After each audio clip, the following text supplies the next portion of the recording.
What's up, y'all? This is an update, Rainbow 7 Studios. An update on Eternals. Okay, MCU again. Alright, I just did one on. What did I do that on? Oh, the Above All Others. Okay, and Doctor Strange 2, Multiverse of Madness, and how that ties and plays into everything that had happened so far when they just cut to the chase with Infinity War and Endgame and everything that connected to that. Out of all of the movies and stuff like that, yeah, you focus and pay attention to what's going on. But the key details are always the cutscene at the end of every movie that you see. Iron Man, this, that, whatever movie you might have seen, the ending cutscene at the end of the credits, if you put them all together, it tell a story. But it just takes somebody to know how to put it together. Alright, it's pretty much for those who are basically in the meta, on the backstage, in the meta with them, but they're not on the front scene. And so, we put that together, or whatever the case. Alright, so back to this Eternals, bringing into play how that connects from the video I just did about Above All Others, connecting to this one, the Eternals. Now, I actually went to watch it. I didn't have an interest to watch it until now. Alright, so how should I explain this? There's many ways to explain, but I'll explain it the real way. From the onset to offset. From the movie scene to your everyday scene. Just your everyday life of living. And then somebody go and get a movie scene, and then you study your script, and now you're in the movie. However, let's just go about it to connect both the off scene and on scene or whatever. All right, so when you watch this movie, it's telling you right in front of your face that there are people that are on Earth that are not humans. Okay. All right, so it introduce you to that, and that's known. That's not a new thing to tell people. So people know that there are not humans in the world. So that's like not strange. Oh, you're not him. Men in Black, this, that, and that. All this stuff that came before was letting you know that all people are not humans and stuff like that. So that fat flabbergasting just went out the window. But what was not told was that there are special people in the world to kind of maintain balance and stuff like that and keep the order with things. And so when when you watching the movie, you find out that these group of people called the Eternals, they were out once upon a time back in the time of Babylon, and America is your modern day Babylon. So they basically saying it's a comparison or whatever the case, and they're trying to show that what happened in times past with Babylon, we should not make the same mistakes again, type stuff, blah, blah, blah. And Babylon was a place where every nation was within, just like America is a place where every nation is within. There's nothing new under the sun. What happened before always happens again. It's a revolving cycle, so that nobody go out of that barrier or out of that cycle. Why? Because this is a testing ground of your character and your desires and your piety and stuff like that. So it revolves in a cycle of pattern of series of events and stuff like that to keep people cycling and stuff like that. To know who you are. All right, and other things, but mainly that. Who you are, what are your desires? It's the core of everything. All right, so as you're watching it, you get the scene and stuff like that, what happened before, but they ended up splitting up in this, that, and the third, and they go live their lives, and they supposedly live forever and ever. What they're trying to say is that there was a revolving cycle, and new people came on the scene that look exactly like the people that lived back in times past, but, they could be a little different or a little new or whatever, the energy could be a little bit off than what it was in ancient times and stuff, so that the Eternals kind of are living perverse lives versus when they were in ancient times, they weren't lived. Their energy wasn't as perverse or perverted in some kind of way. So that's the first thing you notice, is that they're perverted now. So the energy is perverted, and that basically is all surrounded around scrapping the whole situation. All right, scrapping everything. And so here it is. The main person you want to watch is Angelina Jolie. All right, she's the realest one in the whole thing. Whenever there's something happening to where you gotta flip or play, she start coming out of herself that become that goddess Athena, and she start fighting at them because they want to be playing and flipping and stuff like that. So she come out of her box. Whenever there's a moment where everybody's being cordial and talking straight, she's calm and she's not trying to attack them and stuff. So you notice that she's the strongest warrior out of all of them. But you notice she's not really going out of the box or out of character and stuff. The other one's the one that looks just like similar to Superman. Beams come out his eyes and he can fly and all this and all that, except he don't have a cape. So him, and then you had your black man. With him, it showed mainly for black people where that stance were.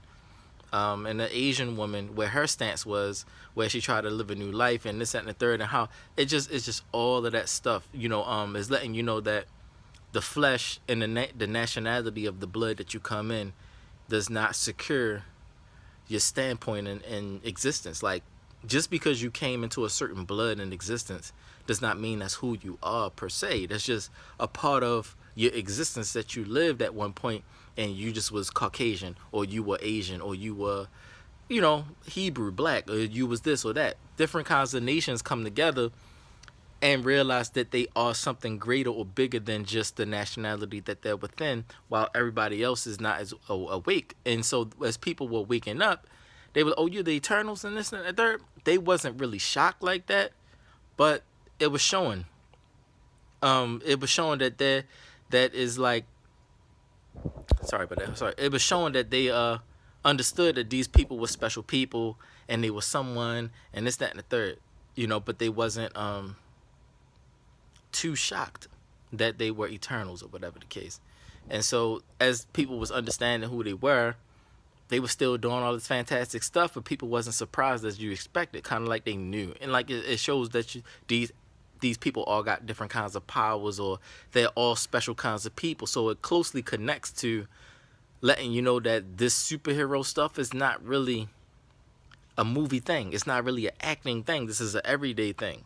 Everybody here understands this concept. So it's just that you finally hearing about these group of people are special when you can finally identify a certain kind of people, or stereotype a certain kind of people, and these people were finally identified. They are Eternals and stuff like that. And so now the story goes on about them, and people are watching.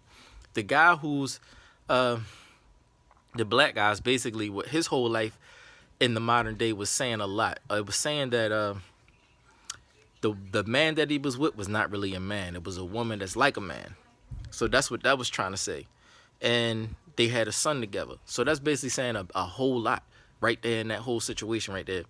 Him being with that man was really like him being with a woman that's really like a man or whatever. And it's a Latino woman or whatever the case. It's like saying it got so bad, even the Latino women are now like the black women that are like acting like men and feministic and stuff like that. So it's like you being with a man, or you married to a man and you got a child and all this and all that. And the little boy don't see anything strange and stuff. It look like mommy. It's telling you straight like how it is in America. They're basically trying to bring destruction upon America through the movie, basically from the heavenly standpoint, which is not really seen in the everyday life, because in America people don't talk about these things. They don't talk about heaven. They don't talk about these things every day. They talk about it in subliminal ways or through movies. People see eye to eye and start talking about it in flippy ways. But Eternals was the first movie I seen that it just came out the box all the way like that, with the superhero powers and everything, with the Celestials and everything. And so it's like letting you know that everything is live on the scene, just like how you see it now, And the black guy was really telling it all, how his life is and how his life was. And then he meet up with all these people and they not looking at him like a black guy. You looking at him like, yo, you not a human. And they're talking like the way they're talking, you can tell that they not acting. They really, you could say they really feel that way. But you can tell that it's more than that. It really is that way or whatever. And Angelina Jolie was trying to put that out there with Maleficent, which is one way to see it. But that's Disney. And so people kind of like, oh, Disney fantasy. But it was better for her to bring it out through the Eternals. Another thing that you notice in Eternals was the deviants. All right, there's the thing about the deviants. Deviants is just kind of a symbolization of letting you know that there were a certain group of heavenly powers that came down before, let's just say Earth, because there's many different types of existences and stuff like that. But let's just say this particular Earth with mankind is, they came down to help mankind and ended up turning against mankind because of their evil and this, that, and the third, and ended up becoming evil more than they were. And so there had to be others to come down and kind of keep the balance. And so they say that the Eternals was for that reason. But what you notice that the Eternals were becoming as time was passing, and from ancient times to today, at the end of the world, you're seeing how they feel. It's letting you know that they feel different now. They feel different than how it was before. Like, you start to feel for the deviants. You know what I'm saying? You start to want to sacrifice your energy to the deviants. You know what I'm saying? To pick them back up on their feet and kind of like give them some kind of chance or give them, it's like you give them a last meal and stuff like that.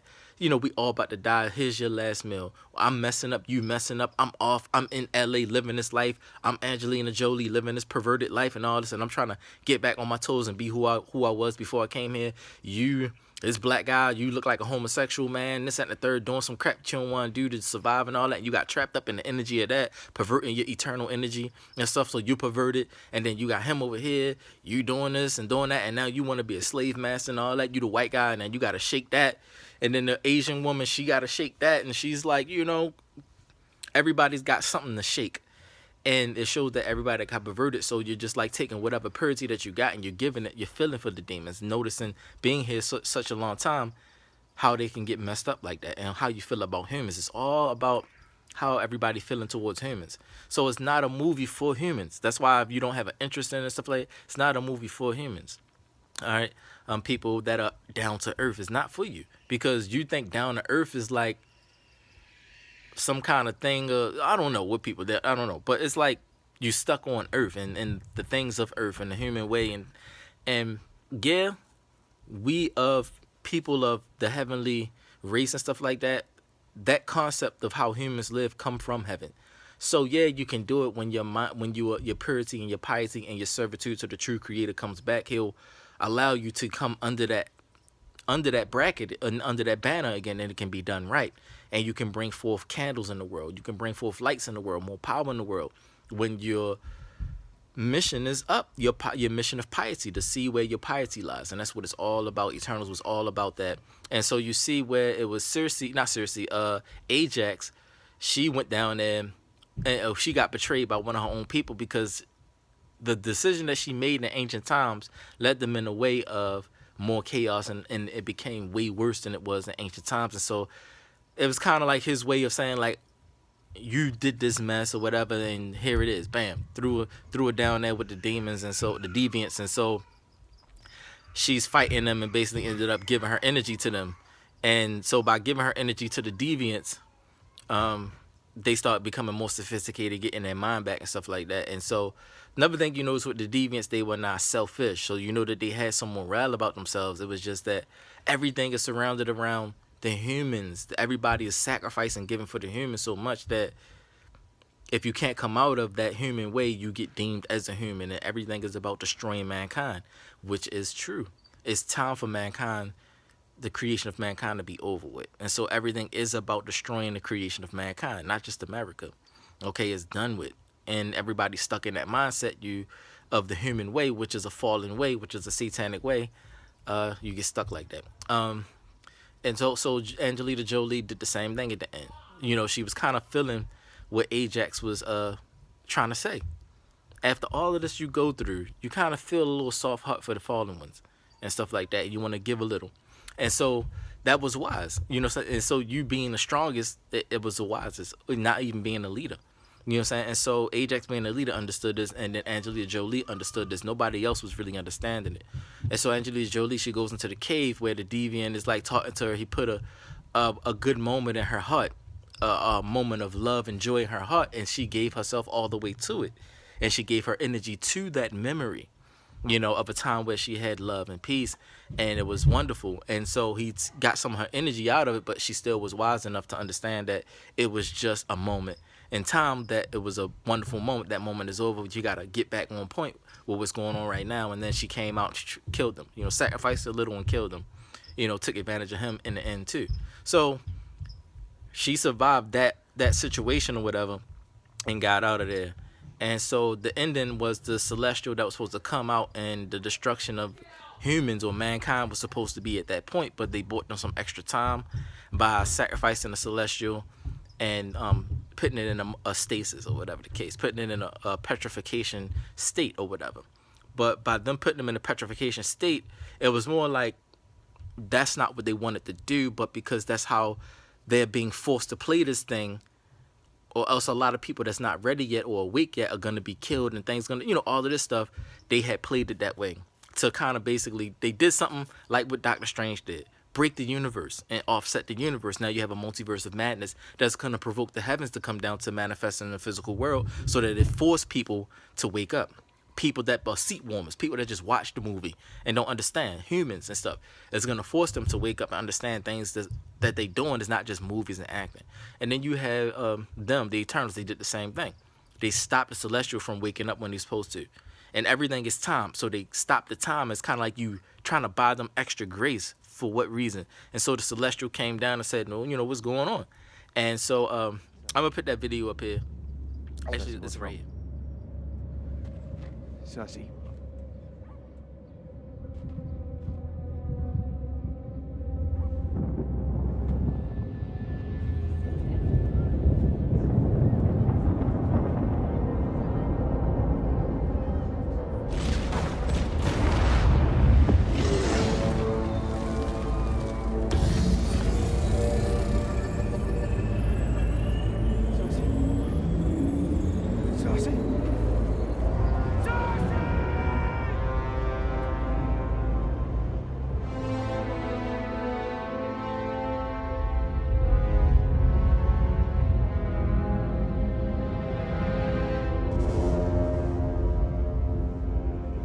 You have chosen to sacrifice a Celestial for the people of this planet.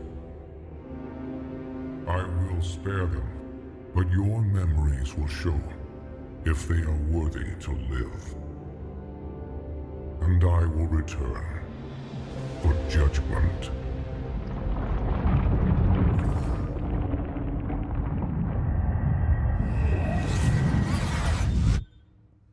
Alright, so you see where what's the name from the Game of Thrones? I forgot what his name is, John.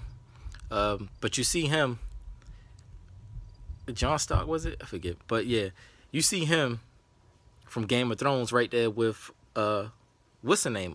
Cersei. And Cersei is just kind of keeping him as well as others alive. That was a play for you to understand that there are people still with power that is keeping protection over the people, and from demons and zombies and all this bull crap from taking them over, people can still have moments of peace and lives of peace and stuff. And so when she got taken, by the Celestial, the first thing you notice is the clouds moving apart to let you know that, this is something to look further into. It's not just a figment of your imagination like a cloud. A cloud would be something that's imaginary, but because clouds come out of nowhere, but you know what I'm saying? It's how it is. It's like a cloud. You see him, then you don't see him. You say you don't see him, then you see him. They move so slow, and then you turn around, turn back around, the cloud's gone. That's what it's saying. That's what this is like, And so he moved the clouds out the way. Excuse me. The clouds kind of give you like a sense of protection of your fantasy or protection of your mental or your imagination. The clouds are kind of like an overshadowing of safety for your mental. And so he kind of moved the clouds out the way so it can be clear there's somebody standing on the horizon outside of the situation. And so because it was a bald planet, it's letting you know there was a meta. Okay, that's all meta. The physical Earth itself is flattish. But it was saying it's a meta situation. All right, and so she got pulled. The meta situation to same as saying celestial, okay?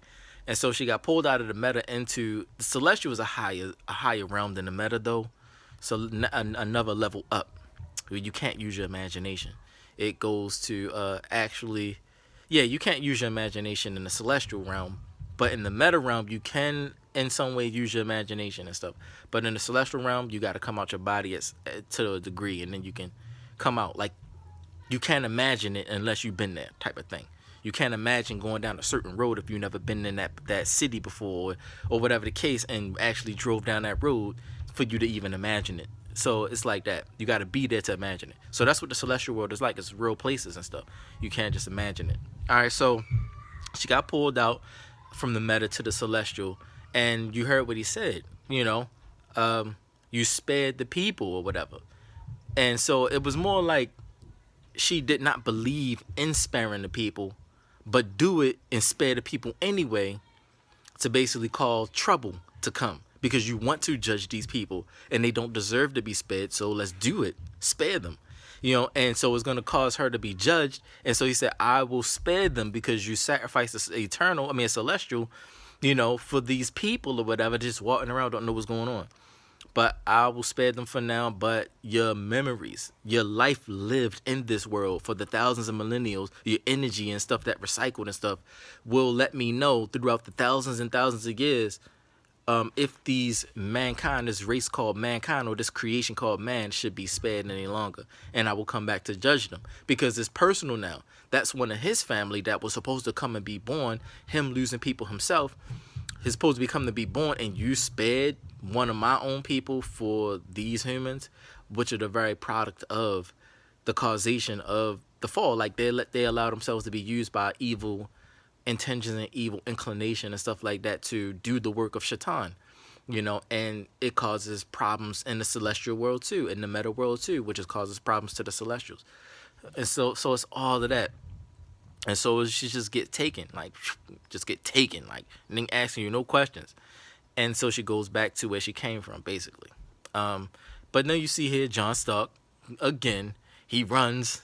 It's funny, Stark, John Stark, blah blah blah, Iron Man, whatever. So he goes at the end of the credits. He's there. You hear a voice sound like Nick Fury in the corner. But now he's about to grab the sword. The sword is wrapped up in the mummy thing or whatever the case. I think he's gonna play Moonlight, whatever that new thing called Moonlight or Moon Knight or something like that. But that's a flip on him being John Stark from Game of Thrones, where you got to fight all these zombies. He went outside where it was cold at and stuff like that. So he's outside, and so now that the Eternal got taken, the girl Eternal got taken, he wasn't really surprised because he said he had a secret of his own. So you're noticing here that that's the trick of the whole matter. This whole thing is that all of these people are something or someone of power. And so he has some form of power himself, even though it wasn't on the Eternals level, but he had some form of power himself. And so he wanted to tell her that this, that, and the third. That's why he wasn't shocked every time she was telling him about this and about that. And then it never was shocking him. And so that was real. To say that he was never shocked at anything she was saying, I got powers, this, that, and the third. It's like talking to a person in regular physical life. I'm this and I'm that, and people just be looking at you like, okay. But in that area that they was living in, they got secrets too. Or rather, they have special things about themselves too, just waiting to tell you too. So it's like a different world. I guess you could say that celebrity world is like a different world. The media world is a different world, So he's about to grab the blade, and the blade is start to look like it start to come alive or start to speak, and it's kind of like he's like, you sure you ready for that? Meaning like, you sure you ready to go back fighting demons and zombies and the undead and all? Are you sure you ready to go back into that? Because it's coming. It's coming. If they start taking all of the holy people and all of the race of heaven out of the world, there's gonna be no protection. So are you ready for that? And he's like turning around, like happy that there was someone still here in this darkness that can save him or whatever the case. And that would be a symbolization of me coming to California. And so that symbolization is saying that someone of light will come, and there will be a way for people to start escaping. All I got to do is just live regular life and just do my thing of teaching the Torah and stuff like that. But if I'm ever called to the meta work or the hero work, then I'll be seeing y'all and stuff. But if not, I'll just be living regular, basic human life.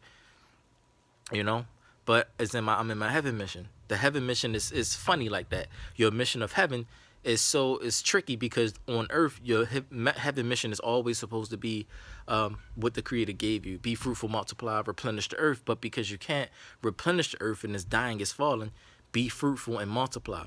Right living and sacred marriage, and have children and grow fruits and vegetables and live, produce lights in the world. And that is the heaven mission, producing lights. And because I am a man of the Most High, I'm a Rab and stuff like that, I have permission to get married and to bring forth children into the world from heaven. Other people that do it without being approved of by the Most High, they just get in relationships and stuff for loneliness sake. They're not really approved of from heaven to bring forth life, love, or children from heaven. So they're just together. But when you get approved of, now you in your heaven mission, you made it. The highest thing to do in planet Earth in the form of mankind is to be married and to have children and to be a father and to be a husband. That's the highest point. Not really to go to war. War comes if there's a problem that comes, and you go out there and try to handle it so you can make it back to your family. So that's the only point about mankind's existence. You know, bringing forth candles into the world, energy, life into the world. You know, recycling and stretching life, and that's what we're here for. You know, to be worshipers and praisers of the Most High Father who made us, not to be fighting and going to war and stuff. But opposition is here. That's what we do. Um, yeah, so that's my mission. But the rest of y'all gonna be fighting and going through all kinds of stuff. You know, just as so long as I'm in the borders of California itself, no matter where I'm at, but so long as I'm in the borders of California, I'm in your vicinity. You know, and so it counts. But that's that, and that's the thing on Eternals. Um, Hope this was informative enough for y'all. You know, waiting for the next thing to come, and yeah. Everyone, have a good day. Shabbat shalom.